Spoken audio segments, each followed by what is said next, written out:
What's up, party people? It's KeysDAN with RadioWhat.com, DJLittleRock.com, coming to you live and in living color from the Radio What studios. And this is my podcast, What Makes You Famous? It's an extension of the RadioWhat.com internet radio station that I've been running for quite some time. And if you need DJ services, where do I always send you? DJLittleRock.com. One more time, DJLittleRock.com. Check availability and get a free price quote, and maybe you could have me at your next event. You know, I like to party with the people. The people need to be entertained. Let me entertain you. Are you not entertained? Today on the program, I got Michael Phares. You remember Michael Phares? He's been back. He was on the podcast just, I don't know, like a couple years ago. But I'm so glad that he's coming back on. We're going to learn a little bit more about Michael Phares. So stick around for that. This week's shows, I have one public show where you're all invited to. That's at the RAB in Conway, Arkansas. The Video Dance Party Karaoke Jam, the RAB, R-A-B, in Conway, Arkansas. Full bar, kitchens open, pool tables. They got a pool tournament on Friday nights. So if you want to try to make some money on a Friday night playing pool, I encourage you to check out the RAB, R-A-B, in Conway, Arkansas. Used to be the old Conway Supper Club. Man, I've been at that place for on and off for at least 10 years. At least 10 years. And I've seen it go through some good times, some bad times, and it's most of the times, it's good times. Always a good time having fun on Friday nights, man. Ever since it became the RAB, it's just gotten better and better and better and better. And it's a Video Dance Party Karaoke Jam. Yeah, I said karaoke. You're the stars of the show. You get to sing a song on stage right next to me. Yeah, they play pool. They sing songs. They drink drinks. Good people, good drinks, good food, good times at the RAB in Conway, Arkansas. 8 p.m. until 12:30 in the AM. And then on Saturday, they're made for weddings and parties and corporate events. Yeah, always having fun. Yeah, I had a birthday party last week. So much fun. It was a 5-year-old, 10-year-old's birthday party. And then as the night progressed, it became an adult's party. Yeah, good times, man. It's always happened. I mean, I love my weddings. I do love weddings. They're always the same and they're always different. You got those little touches that make them personal to you. So the more you plan, the better I am, for sure. All right, that's it. That's enough intro. Let's get into it with Michael Phares. I got him on the Skype, so if you're listening to the audio version of this, I encourage you to check out the video version on my YouTube page, youtube.com/user/KeysDAN. All right, let's get into it with Michael Phares. Skyping Michael Phares now.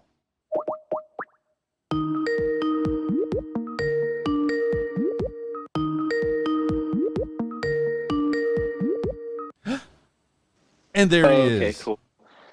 Michael Phares in the house, man. Oh, what has been going on? It has been a couple of years since we talked last, and I see that you're still doing a lot of the things that you were doing. But why are we catching up? What brings you back on the What Makes You Famous podcast, man? Give the people an idea of who you are and what you're doing. Well, I'm getting back into photography because I took a hiatus for a little bit, and part of it was due to COVID, and part of it was because I've been interested for a long time in fiber optic technology, and so that's been my thing the last couple of years. Just thought I'd try it out and learn the ropes on that, and so now I'm doing both, and it's been really good. Man, fiber optics, wave of the future.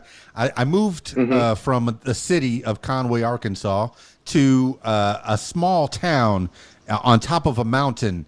The internet is sketchy at best. Oh, yeah. I get 10 megabytes per second. Yeah, I'm not It bragging. was I'm not painful. bragging at all. So I had to rent an office in town, downtown. So I find myself back in Conway, Arkansas, so I can get my 50 megs or 100 megs or whatever it is that's going on. All I really need is about 30 to do what I'm doing, exactly what I'm doing right now. But if I can get you to run one fiber optic out to my house out there and up on that hill, come on, son, you could do it. Well, the funny thing is, like, it's all like, contracts that cities have with the different internet providers, and so like we're my home right now, and I moved to Iowa from Illinois. Oh. Even though I'm a manager for this sort of industry, I can't get that fiber optic service here. I'm still stuck with cable. So DSL? it's just banana. No, it's cable. Oh, but cable, it's a little better than faster. DSL, but it's still bananas that I can't even get that for myself. But like, this is the industry I'm in, but it's whatever. I mean, I'm begging for a satellite from Elon Musk to come over my head. I look at the Starlink satellites, and I know this is by no means a commercial for him, but maybe I'm putting it out into the universe. Starlink seems to be my only hope right now. There's a satellite. I'm at the 34th parallel, and there's one at the 33rd that just kind of sneaks by and says, "Not close enough. Not close enough." Bummer. Yeah, I've looked into that a little bit. It seems like a little bit of a setup if you want to try it yourself, but it seems like an interesting market if you're like doing what I'm doing and installing internet. I think it's a cool thing to do but you gotta, it seems like there's a lot of driving around because, you're servicing rural areas mainly. So, those are your customers. I am quite all right with that. If you want to keep up with the world these days, you have to have your fiber optics installed. You got to get at least 30 megs. I'm thinking 30 megs on the download and maybe, at least, I don't know, 10 or so on the upload. Just to kind of get by, especially if you want to do any kind of content creating like I'm doing here. And even photography. My goodness, if you want to talk to any of your clients. Oh, yeah, for sure. With photography, I mean, when you are uploading photo and video content, that makes such a big difference. I mean, you don't want to just you need to dedicate like several machines to just upload this content while you just sit there and wait, because of how much data it takes up. Well, yeah, like I said, I rented a studio and I have the radiowhat.com running to my right, stage right. And I have another computer that's dedicated just for the podcasting and the broadcasting and what have you.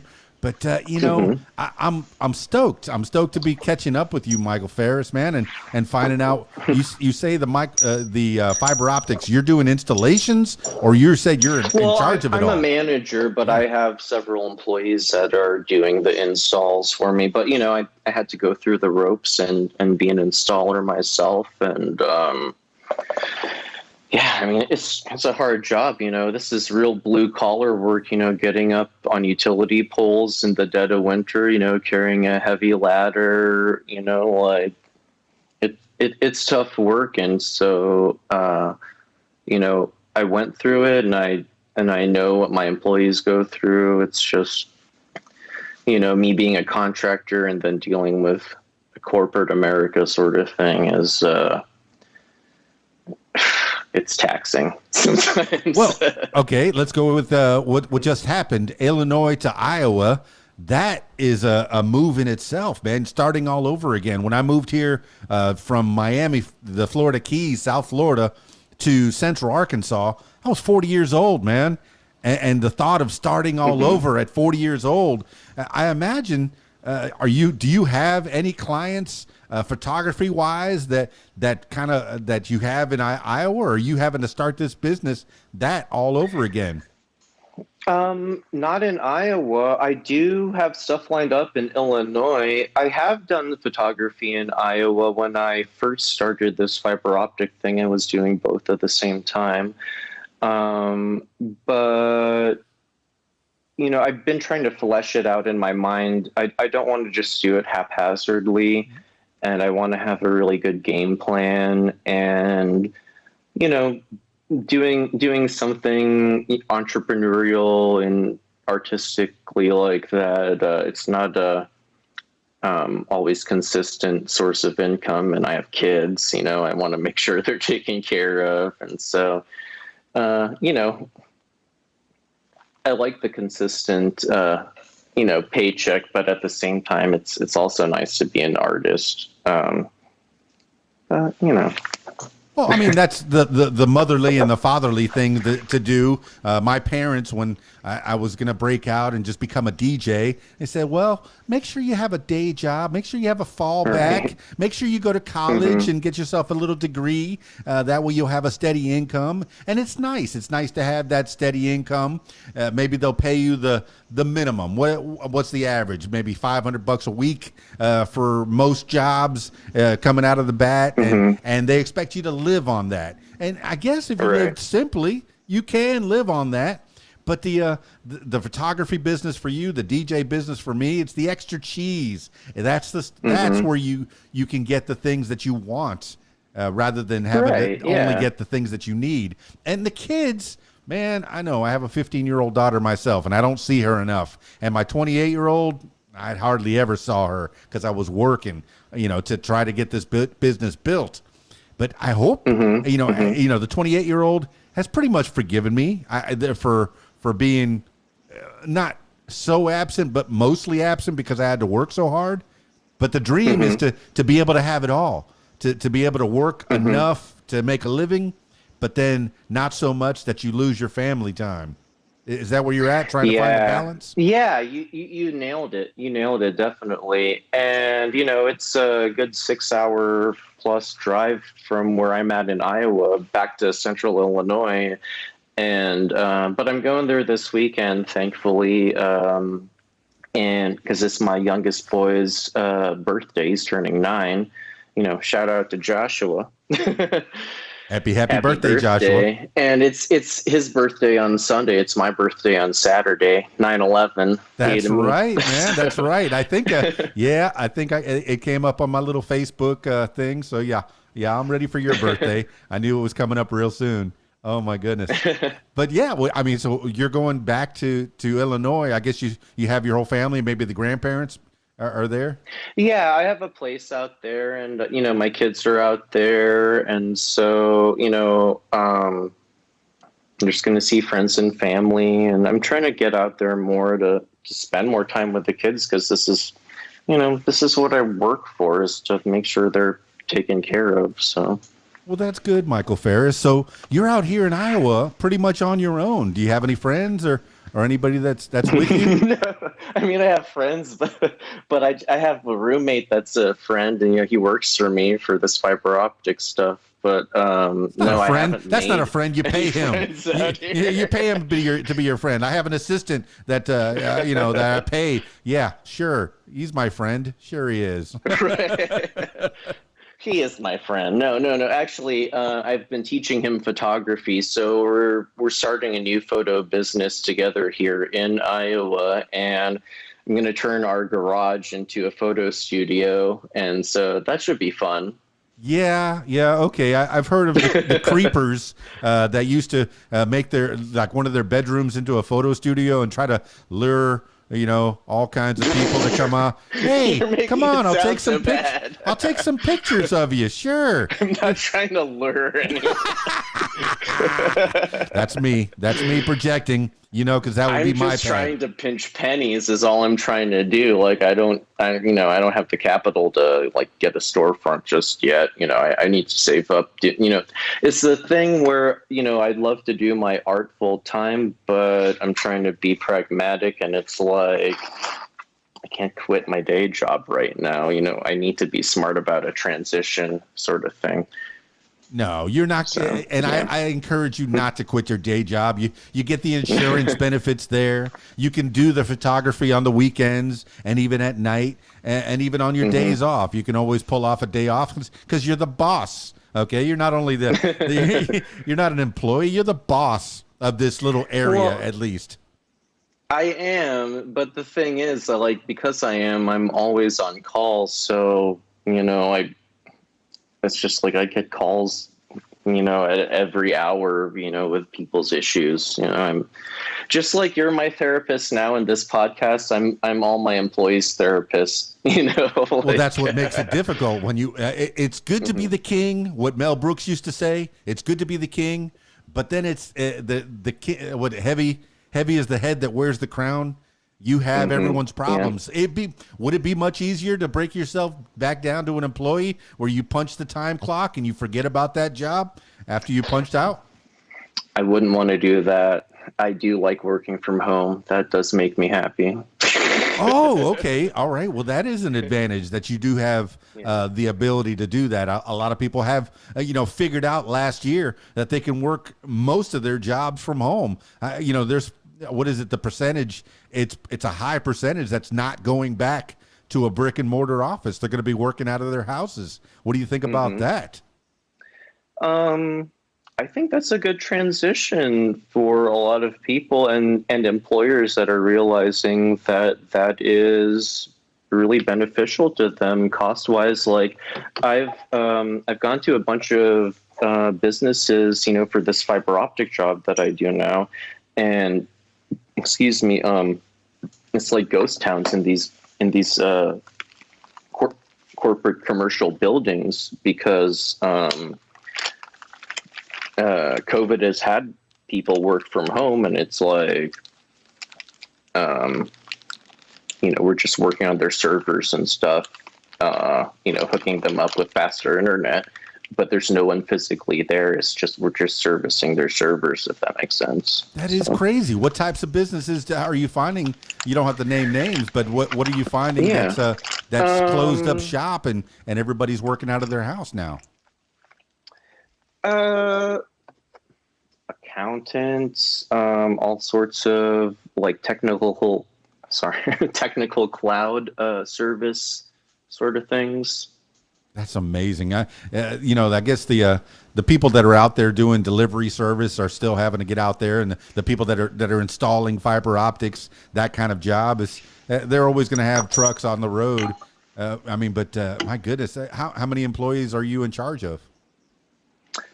6 right now. That's fantastic, man. And all of them have their individual I've had trucks? More. It's been fluctuating. Yeah. It's hard to get quality people for this job, and it's because it is both technically and physically intensive.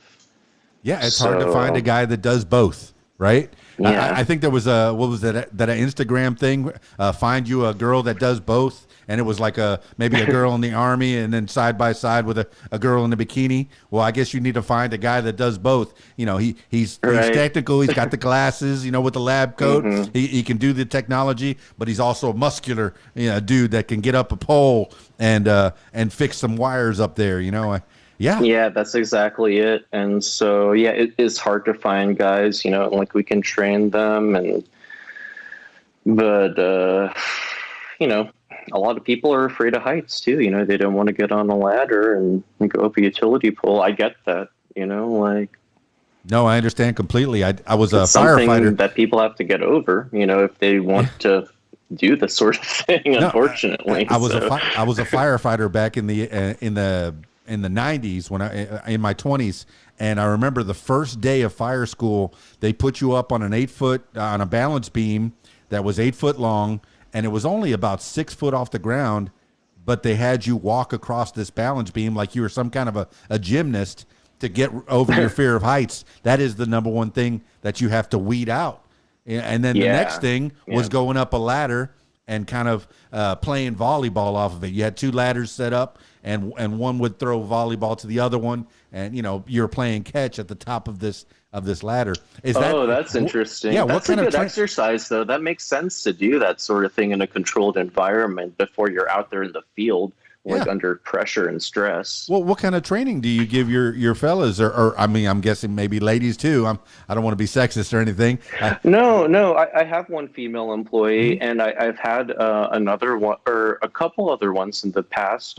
They've been great. What kind of training do you do? Do you take them through a little physical course or something to get them used to what they're going to be doing? It's just on the job training. So we go along with already experienced employees, and then just first have them observe. This is for every employee, male or female. Have them observe it, and there's the actual fiber optic splicing. Where I don't know how familiar you are with this, but I'm not. Treat me like a 5-year-old. I want to know. It's like glass fiber that's thinner than a piece of hair, and you melt the glass with a machine, together. So to get someone acquainted with this sort of thing first is to just teach them how to use that, fancy machine, and because that's what's completing connections, is so like if you think about DSL or cable, it's electricity over copper wire. That's how the ones and zeros are going back and forth. So it's going at the speed of electricity, but when you're doing glass over light over glass, which is what fiber optic is, it's at the speed of light instead of the speed of electricity. That's why you have basically zero latency, like zero ping on milliseconds, and such a much faster, reliable connection. And then also, different companies that tout that, we're a fiber optic provider now. You have to be careful because not all of them are true fiber optic along the way. Sometimes there's a bottleneck of copper somewhere along there. The particular one that I work for is true fiber all the way. And every, with DSL and cable, the customers, if their neighbors are using internet heavily, that's going to affect their bandwidth. With a true one-to-one connection on fiber, your neighbors are not going to, you're not sharing your bandwidth with your neighbors. Man, that is terribly interesting. I knew that fiber optics was the wave of the now, and that's the best. It's been around for decades, dude. It's been around for so long, but it's one of those like military trickle-down things where it's like, okay, the military's had this technology for eons, and now it's becoming the,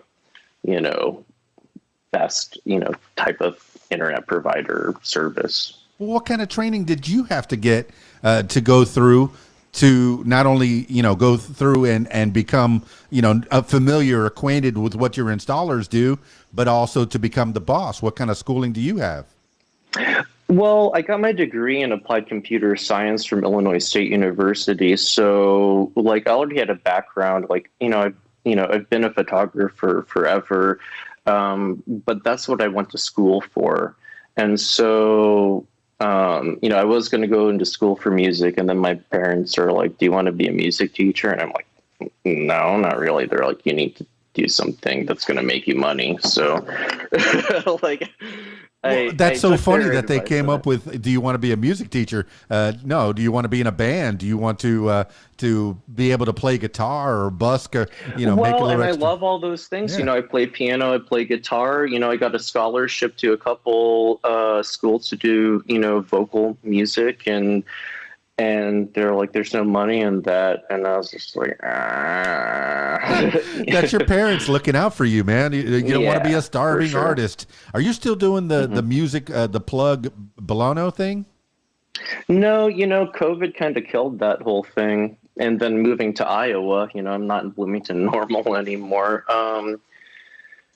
But doing photography, for festivals and concerts and music wise, I've been itching to do that now that these live events have been picking back up.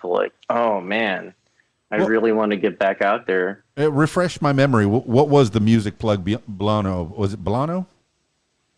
Yeah, so that just is short for Bloomington Normal. But, there's many different incarnations of Music Plug. It's an international company, but I was a photographer. I mean, I guess I still technically am a photographer and business rep, or, what do they call it? Brand ambassador, for this. but you know, the music scene in Bloomington Normal, Illinois is just now picking back up again, which is awesome. I'm so glad to see that. But there's always this COVID stuff that just like knocks it up and down, especially in Illinois.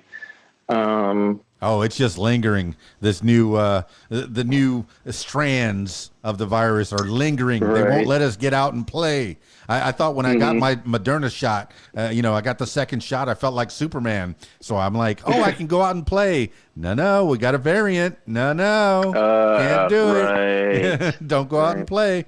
But you know exactly what I mean.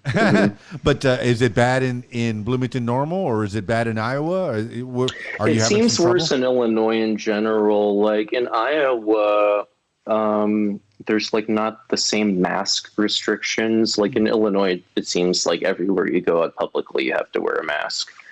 And I got vaccinated with the Johnson and Johnson. One shot, baby, one shot. Right, yeah, it's the one-shot wonder. But, I was so on the fence about getting it, and I did feel weird for like a week afterwards taking it. Yeah.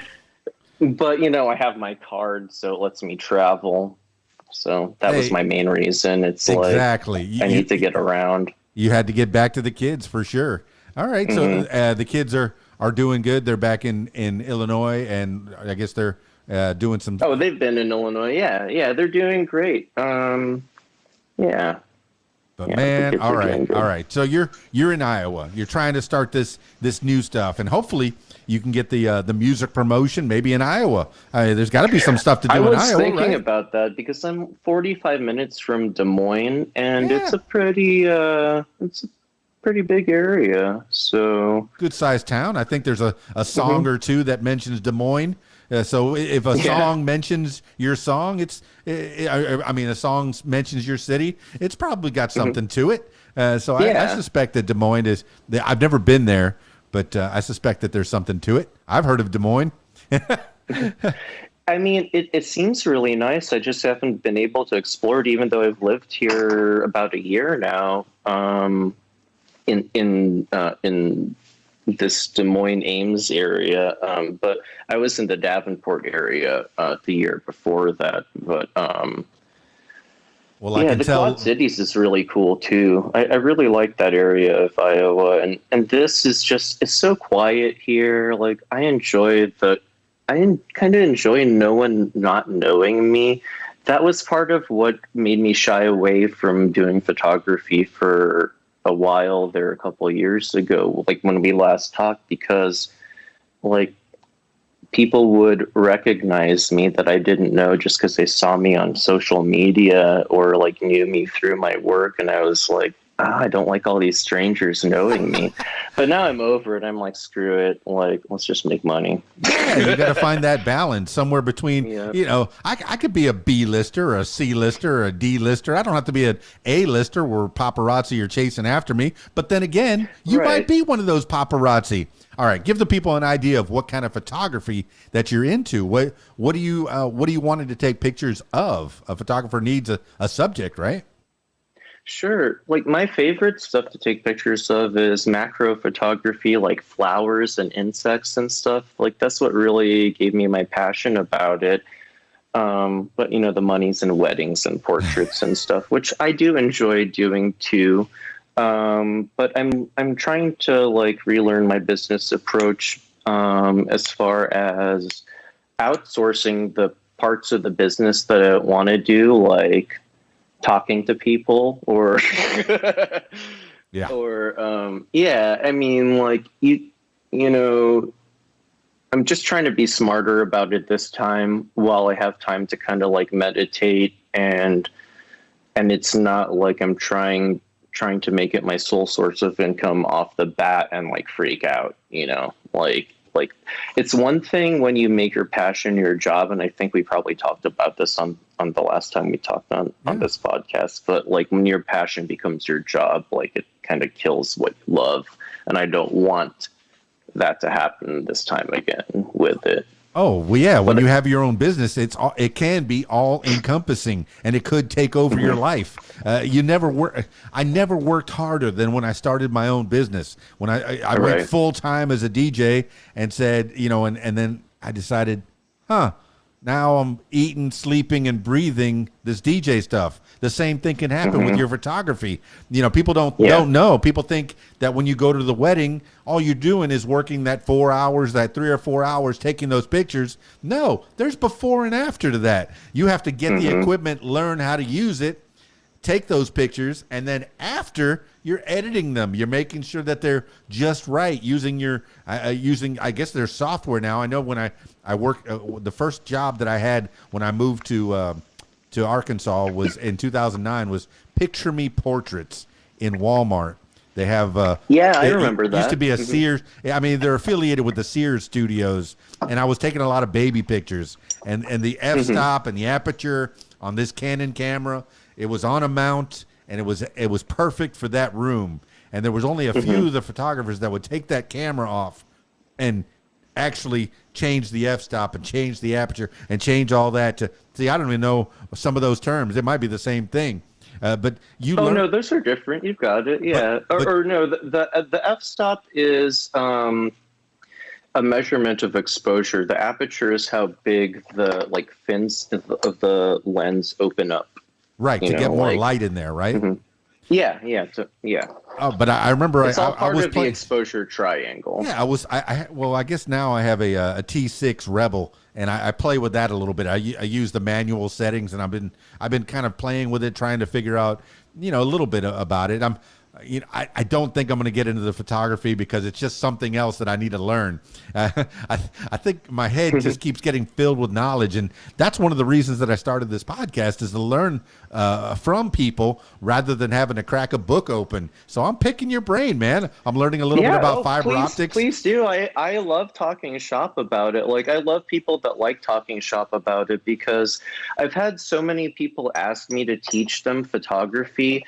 And then when I start talking technical terms and numbers, they're like, oh, I didn't realize I can't just click the buttons, Well, they just think it's that easy, and it looks that easy. Yeah. I can't fault them for that. It does look that easy, but man, it's very involved. I set my Rebel on auto, and it takes better pictures than my smartphone. Okay, yes. That works, but if I if I wanted to have some different types of exposures, or let in some more light, and not have to edit so much in software in Photoshop a little bit after, I could know how to use that camera a little bit better. Did you? I don't know. I think we talked about it, but did you go to school for photography, or is this on the job? Because one of the things I took one college course for photography, but it was a hobby of my dad is a really, really good photographer, and it was a hobby of his. It's still a hobby of his, to this day, and so he taught it to me when I was a little kid. I learned on film when I was 7 years old, so. Yeah, I was very blessed, and I'm grateful to, have him been able to teach that to me, and I just never stopped being interested in it. Well, let's talk about your dad, man. Did he make the jump from film to digital? Because old school, my mom had a Minolta way back when, and I remember, I had a Kodachrome Kodak camera. Yep. And, Kodachrome is the film, but my first professional film camera was a Minolta SLR. Look at that, you and my mom, and that was, it was a great camera, man. I remember she used to take a lot of pictures. We took trips to South Carolina, and I remember waterfalls, and there was this in maybe it's Greenville, South Carolina. I remember this waterfall vividly because I was young, but I wasn't that young. But she crawled out on this concrete slab to get over the top of the waterfall so she can get that shot looking down that she wanted. I mean, these are things that you do, especially you're into the nature photography right now, taking pictures of flowers, getting that shot. You're doing a lot of crawling or you're trying to get that shot. People think that it's easy. It's not easy. Now, you've asked people have asked you to teach them how to be a photographer. I've had people ask me, "Hey, how do you be how can I be a DJ? Can you teach me?" I invite people all the time, like maybe one at a time. Hey, come on over to a show on Friday night and stand next to me. I'll show you my turntables. I'll show you the MP3s that the turntables are working. I'll show you how to do it. And to devote that time, I haven't found one person that could come and sit on a Friday or a Saturday night and just stand next to me. Do you find that people say, "Hey, teach me photography," and then they don't want to devote that time? Yes, I won't name names, but yes. But I've been lucky. Most of my assistants have been, they were already super interested and were like sponges. But I've had assistants, or partners that, I just don't see that drive. Like they like the allure and idea of it, but they don't realize the hard math and science and it's not even just the math and science, but it's the artistry and just understanding art in general, not even just photographically art, but art, Yeah. So, it can be frustrating, when people really want to learn this stuff, but they just they want to put that title photographer on their Facebook page or something, and, because anyone with enough money can buy the gear. Right. Well, there's one thing. The community for photography. I know there's been some communities where DJs would step over each other to get that job. And when you're working together, I used to work with an agency, and you were saying that you hate the part, or you don't like the part so much where you have to talk to the people to book the gigs. You don't mind doing the gigs. Yes. It's the talking to people. So it's nice to have an agent sometimes that will book the gigs, but then they'll take a percentage of the money as well. You have to weigh out fair. Whether it's enough gigs, per, that you're getting, it's lucrative to you.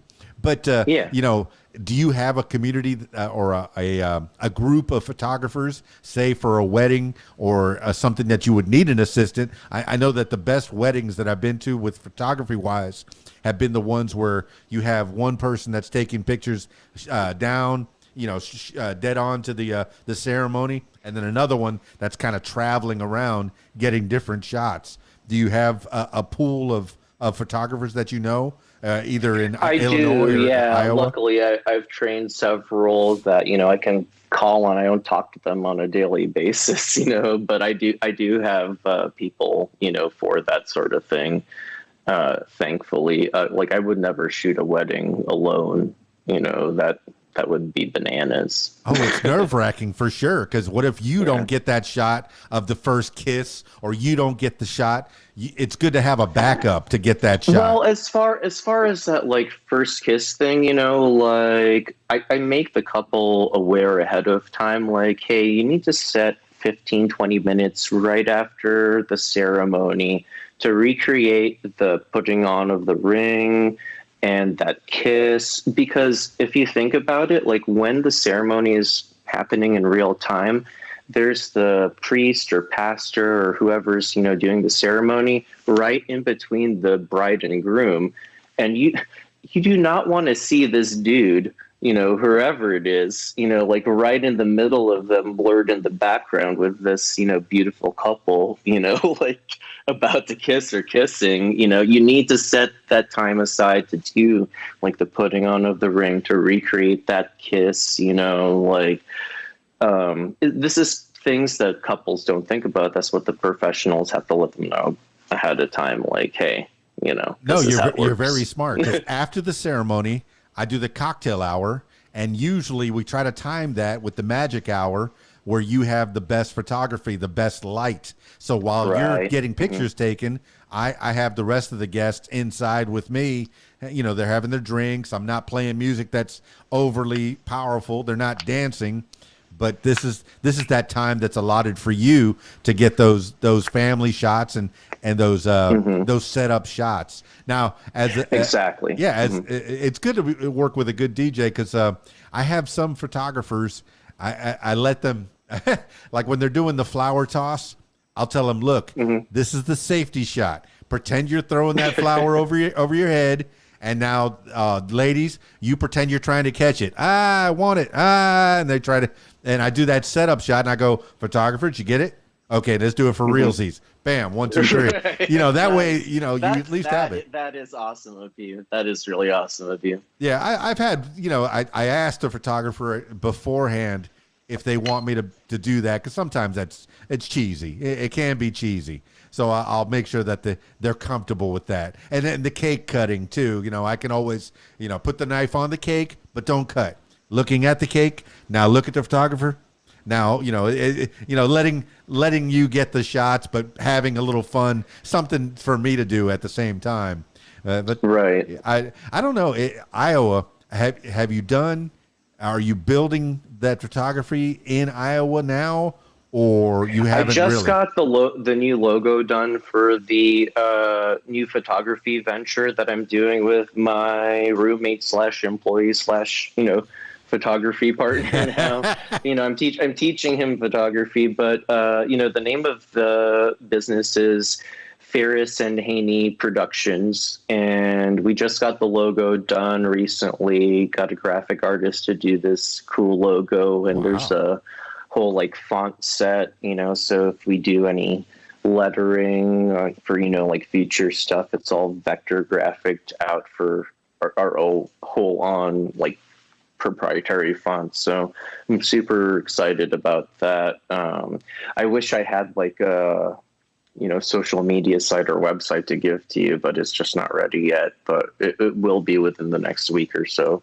My goodness, Michael Phares, it's so new. That's an exclusive for me, because I still have Light Shining Defined as your main the branding that you have. So yeah. I haven't done much with that, just because my whole day every day other than Sundays is doing this fiber stuff, and even on Sundays I have to deal with that sometimes. So hey, don't talk too down on the fiber stuff, man. You're like, it every pays the day, bills, it puts food in my mouth. Every day I'm doing blessed, this fiber grateful. stuff. I'm making people happy and having internet and getting them connected. No, you're doing an important job. That's an important business. I wish I had the fiber up at my house, so I wouldn't have to be, in this office. I'm very happy that this office is available, and this is my new Radio What studio. But I'm glad that it's here. But I wish I could run it out of my third bedroom. That would be fantastic. Or run it out of my little shed. My little man cave. But you're gonna turn your garage. Hey, you're going to kick that $65,000 car out to the street, and you're going to turn your garage into a... I don't have a $65,000. Okay, your $20,000 car. Still, it's going to be out in the elements, and you're going to turn your garage where it's supposed to be into a studio. I mean, what kind of things are you going to be doing? Because I was talking to a boudoir studio, a lady who does boudoir photography, and she set up like this whole thing where there's a bed, and then you walk over here, there's like like panels and different drop downs. What are you looking to have over there? I've never done any boudoir photos. Like the only sexy photos I've done have just been for girls I've dated, like I've never done that professionally. I just kind of feel weird about like putting my name on something like that. I don't know, it's not me, but I don't know, I'm not like against it. I just haven't done that sort of thing. But I wasn't trying to push you. Yeah, I wasn't trying to push you into boudoir photography. Are you trying to make me take sexy photos, Dan? That's what I want. I want to come to Iowa, and I want to get some manwar. No, what is the dude-war? That's what she called it. Sure. No, she had when men come in, they call them dude-war. Dude, yeah, I've seen those. Yeah, but for sure. No, how are you gonna? Do you have a plan set up for your studio? What kind of items are you gonna have over there? I mean, I've had studios at homes I've owned before, but yeah, I do have an idea. It's just pretty standard. I just kind of want to make it a man cave / photo studio is my idea. Well, I mean, it sounds simple enough. Because my ultimate goal is to have a like full-time business front. Well, not full-time, just like a business front where it's a studio slash art gallery where I'm selling my prints, at the physical storefront. But this is just like a prelude to that, because if people want professional portraits done, like I want to have a place for them to do it. And what I've done in the past is have a portable portrait studio. I'm trying to say that 3 times fast, but it's a lot of freaking work. Yes. Like you never know what the exact dimensions are of wherever you're ending up, and there's limitations of your equipment, but if you have a controlled environment, you know what you're dealing with. You can have people in and out. It's not a stressful situation. So No, you are living the American dream right there. You want to set up something to where you roll out of bed and walk a few feet. Bam, there it is. Right. You're at work. That Exactly. is the goal, man. That's Yep. the dream that I have as well. I mean, I'm dragging my mobile DJ equipment from place to place, and yes, I love doing the parties. But the hardest thing is the setting up and the tearing down. Yep. That part I could do without. If I had somebody to do that, I've been looking for a roadie since 1986. There's nobody that'll set it up the way I I've worked with so want. many DJs, and dude, I can tell you this one festival that I was doing. It wasn't really much. It was not really a festival. It was it was a 3-day gig where they had these EDM DJs like go to this private apartment complex with all these like rich uppity college kids. Like it was like but it was like a private thing, and you can picture how these sort of events go. It's high energy, and You it were at ended up fire. raining the last day, and so there was the DJs were performing in a couple different places. One was on a balcony, and then way across from it, across from the pool that most of the people were in, was like a tour bus, and the tour bus had a ladder, and there was like a whole canopy thing set up where the DJs were performing on top of the tour bus as well. So I had been climbing up and down the ladder on this tour bus, for the last few days, and but the final day it started raining. I didn't think about when I dropped down from the ladder, I was wearing shoes, the whole time, and it was concrete on the bottom. But after it started raining on this final day, like I stripped down and took my shoes off. I took my shirt and off and put it on top of the DJ equipment because we were all trying to like save it from the rain. And I was used to dropping down from the ladder, like from like a kind of mid height, onto the concrete. But I wasn't wearing shoes this last time. I broke both of my heels, and so yeah, dude, it was not good. Not cool at all, man. But I'm so happy that you thought enough to save the DJ equipment. I've had stuff on the beach. Like down in Miami where stuff it'll start sprinkling, but I always carry at least a couple of towels to throw over and save the important stuff. But I just recently invested in a 10x10 canopy, so yeah, I'm ready for that. One of those pop up canopies that you put over your head, and maybe I'll save myself the next time. But it took me a while. What sort of events do you go to? I mean, I know you do weddings and stuff. Yeah. You said.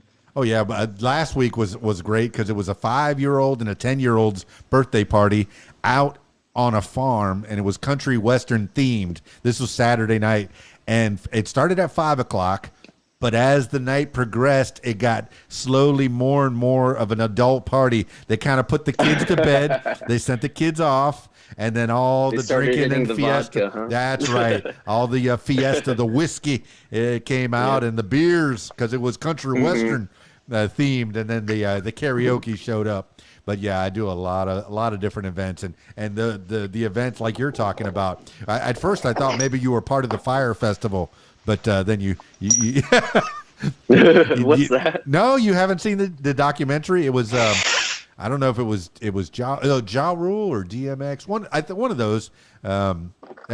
Somebody was they went out to an island. They promised them entertainment, all inclusive, food, great rooms, and it ended up being like pup tents and cheese sandwiches and no entertainment.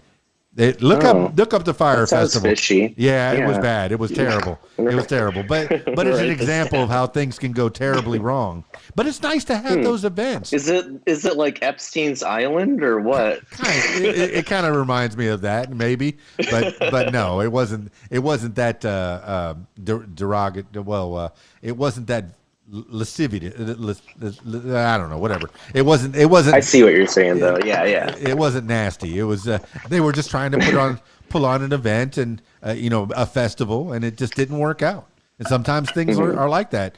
I mean, I know I did a Comic-Con down in Little Rock, and it was at this stadium that was 18,000, supposed to be 18,000 people, and nobody got paid. I mean, thankfully, I asked for my money up front. Yeah. That's the thing. You got to be careful about who you do business with. Like, that's happened to me a couple times. No, they had some famous people coming out, and they didn't get paid at all. The one girl that plays Hawk Girl, Sierra, I can't remember her last name, but she plays Hawk Girl on the CW. I did this photo shoot like with all these hot models for this energy drink and this casino and Def Comedy Jam. And like the business ethics were super sketchy, and like they asked me to provide the models. I'm like, sure, I've got you. And then like us all getting paid was like pulling teeth, and I'm like, why is this an issue? Right. Like, why is this an issue at all? Right. I mean, there's some events that I go in, and of course, I always get the deposit up front, 50%. That's a standard. Anybody who's doing this kind of a gig business needs to get a little upfront money.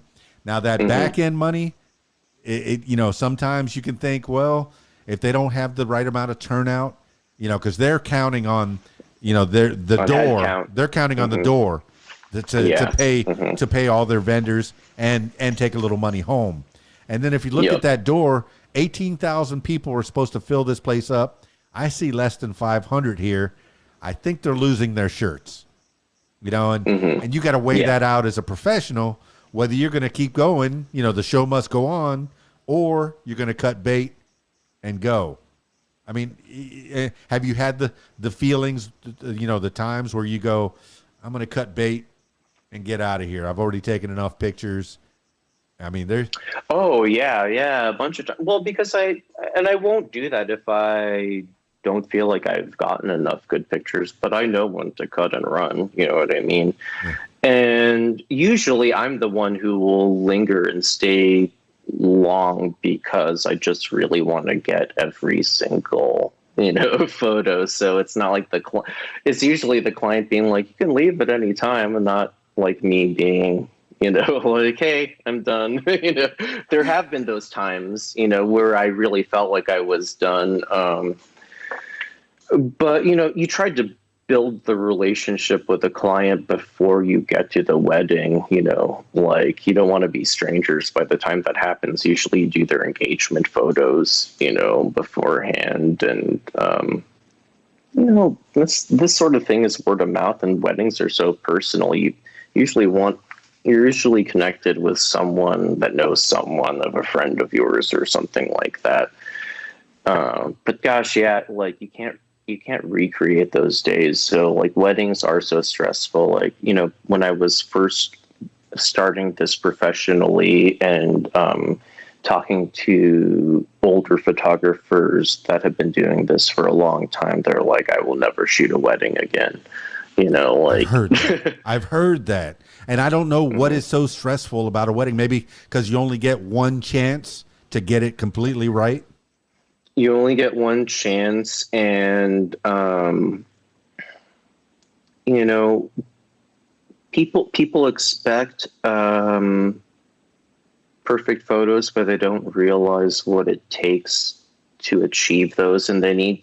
I try to make it as easy as possible for them, but they need to work with me. Like for weddings specifically, I'm like, hey, you need to appoint someone, a friend, a mutual friend of both the bride and the groom, or him and her, he, she, whatever, Right. like, that knows both sides of the wedding parties, like people, so that when I have my assistant look at the list that I also require them to provide, like, hey, I want photos with grandma, grandpa, mom, dad, and these specific ones, that my assistant can speak with this appointed person that knows all of these people, because my assistant and I won't know these people. So like, we don't want to be scurrying around playing a guessing game, and sometimes they won't appoint a person, and it makes it a lot more difficult, and that's on them, but that's why there's contracts. So Well, I mean, the one thing that I always tell my brides is the more you plan, the better I am. We need that pre-planning. You need to do your work, especially. I mean, I have a bride, bless her heart, coming up real soon, and she's been calling me every few days. She's trying to do it all on her own. A wedding planner, if you have the means, have somebody, even if you can do your maid of honor, your best man, somebody that can help you. So it's not all on your head, because it can be very stressful to plan this thing. Hey, I need to get that music done. Your wedding's this Saturday, and it's already Tuesday. You need to give me some music. I need the planning form filled out, so I know who's in the wedding and what you want played for your first dances and your toast and your bouquet tossing and what you want while you're walking down the aisle. And the same thing with you. You need to have that pre-planning. Give me you want pictures of Grandma Betty and Uncle Al and all and these also people. like, hey, I need to go to the location for the ceremony so I can see how much control I have over the lighting. Like, I don't want to go there and this thing is dimly lit, and there's all these things that people don't think about ahead of time. You know what I'm talking about. Oh, so. Yeah. And I have my disco lights, and I always tell the photographer, hey, I got these big bright disco lights. I'm not going to turn them on until it's dancing time, because I know you don't want a stray red light and a green light and a blue light, popping in people's eyes while you're trying to make that, take that first dance or the cake cutting or the bouquet tossing. You want a nice clean shot. If you want to add a little effect afterwards with Photoshop or whatever program that you're using. I know I used a program at the Picture Me studio. It wasn't Photoshop, but it was really cool. You could like superimpose different letters and names. It was pretty neat. I probably would have used it for weddings or parties or whatever as a photographer. What kind of software do you use? I use Adobe Photoshop Lightroom and then full-blown Adobe Photoshop. Those are the two main ones I use. Very cool. And all this is like on-the-job learning, or did you watch a few YouTube videos to kind of get an idea of how to put them together? I don't know. I've always been into this since I was a little kid, so I feel like I've just always known this. I don't know. Yeah, like, it wasn't really on the job learning. Like, I've just like every incarnation that's come out, like I just like keep on learning it. I've just kept interest in photography. I wanted to be an animator when I was a little kid before I wanted to be a photographer. And so I was always really into advanced computer software and digital, sort of stuff like that. Well, you see, that's what people watching this need to know is there's expenses to any job, and that's another expense. I just bought the 2021 Premiere and the Elements of Adobe, so I can have the latest stuff. I had 2015, and it just stopped working on me, and I went, they want me to buy some new stuff, don't they? Oh, Adobe. They do get you with that stuff, man. It ain't cheap, but like there is a paywall.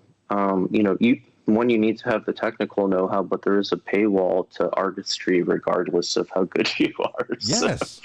Yes. I mean, I think about, the artist and their canvas. I've heard a bunch of podcasts, and I just watched that documentary with Bob Ross, and, Happy Little Trees, man. And those how paints. is that documentary? It's pretty insightful, but if you listen to Mike Rowe on his podcast, the way I heard it, and he talks about one side of Bob Ross's life, how he kind of helped the girl that he was working with, but then if you watch the documentary, it looks like the people after he died, they kind of tried to steal his life, his likeness, his artwork. Well, his likeness, his artwork, selling paints and artwork and that kind of thing.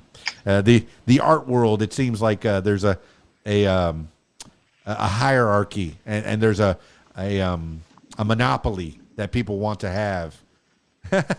Oh, like they're trying to benefit from his estate or something. Correct. And cut his children out of it. So there's there's something to it, man. It's What's tough. the name of that doc? That sounds interesting. I don't know. It's probably Happy Little Trees or something like that. Something like that. Yeah. Yeah. I mean, I sorry, suspect. I got to plug in my phone here for it's dying, so I don't want it to die on us in the middle of the conversation. No problem. We're going to wind this thing down in just a few minutes. I find that about 1 hour is just the right amount of time for a podcast. And the people that are listening to the audio version of this will never know that you were in motion. But the people watching the video version of this are going to go, hey, I've seen a little bit of his house. I got a little idea. But I can see... My messy house. No, I can see that you've only been there a year and you're a workaholic because there's nothing on your walls, man. I mean, there is really nothing, man, for a photographer to have no photographs on his walls whatsoever. I have a photo of myself on my desk here. Yeah, but it's not even up on a wall. It's not hung up, man. This jewelry thing. No, a photographer should have, sample pictures, flowers and weddings and birthday parties and little baby pictures and family photos. I have a bunch. I gave them all to my ex-wife, so she hangs them up at her house. Oh, my. Come on. All right. Hire out Michael Phares. He needs a new portfolio. He needs some more stuff for his wall. Did you save anything for your studio, at least a little bit? No. He's starting all over again in Iowa. All right, party people. Yeah. I want you to go and visit with Michael Phares. How do we get a hold of you, Michael Phares? Right now you can look me up at Light Shining Defined, on Facebook. That'll still stick around. But I'll post on there the new incarnation of this joint photography business venture that I'm doing, Phares and Haney Productions. And I'm really excited about it. Like I said, we just got the logo, so that's what I've been waiting on to, get all the social media stuff going. So because I've been taking photos. I haven't stopped taking photos. I just haven't had a place to put them yet that I felt comfortable with. So, okay. And that's the other thing. Well, that's another expense. A good printer. Are you printing out all your own photos, or are you sending them out to be developed or?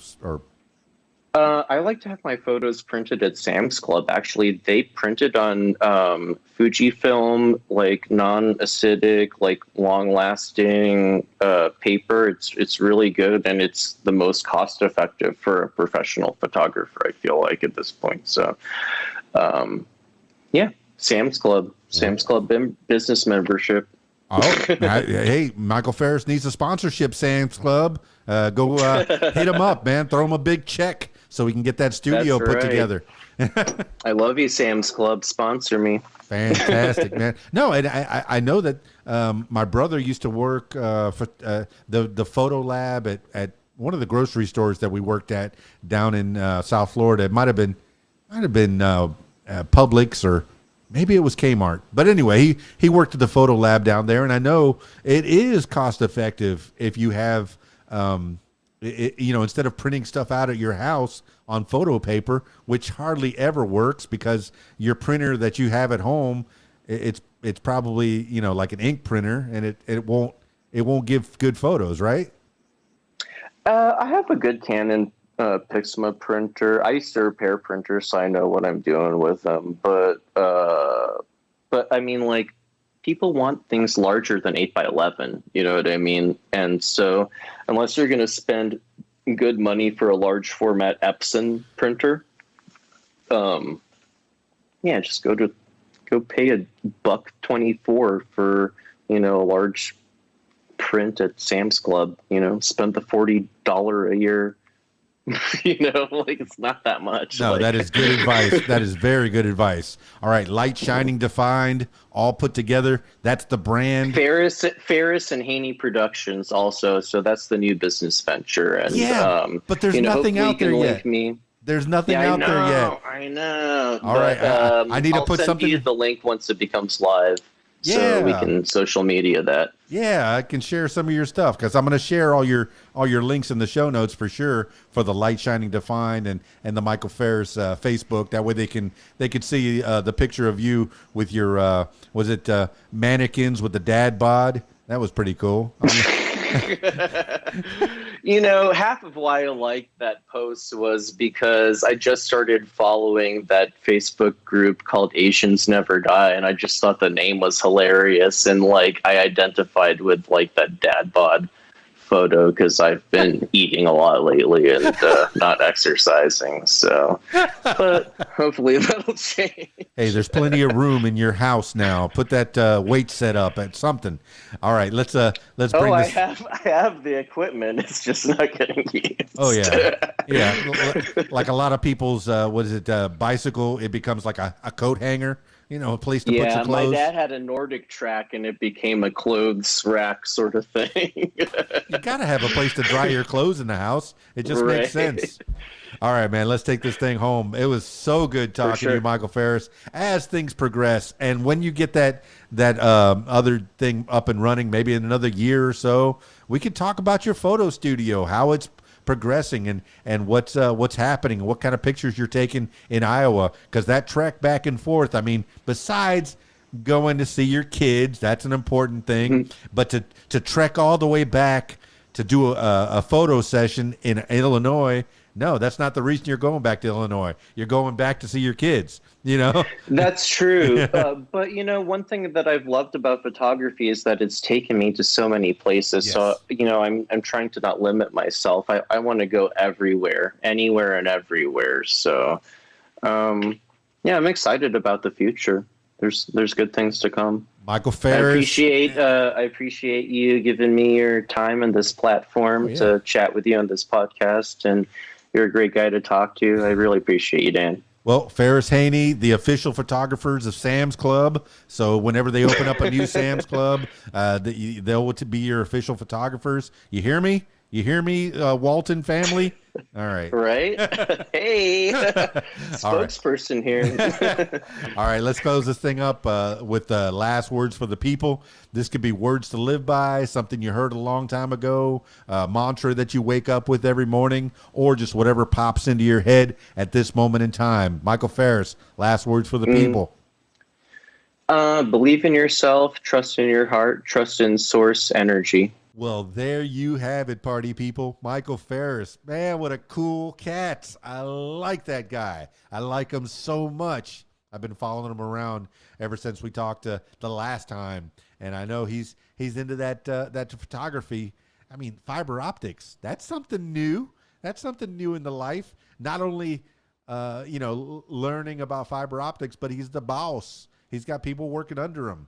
People that ask him for advice. People that look up to him.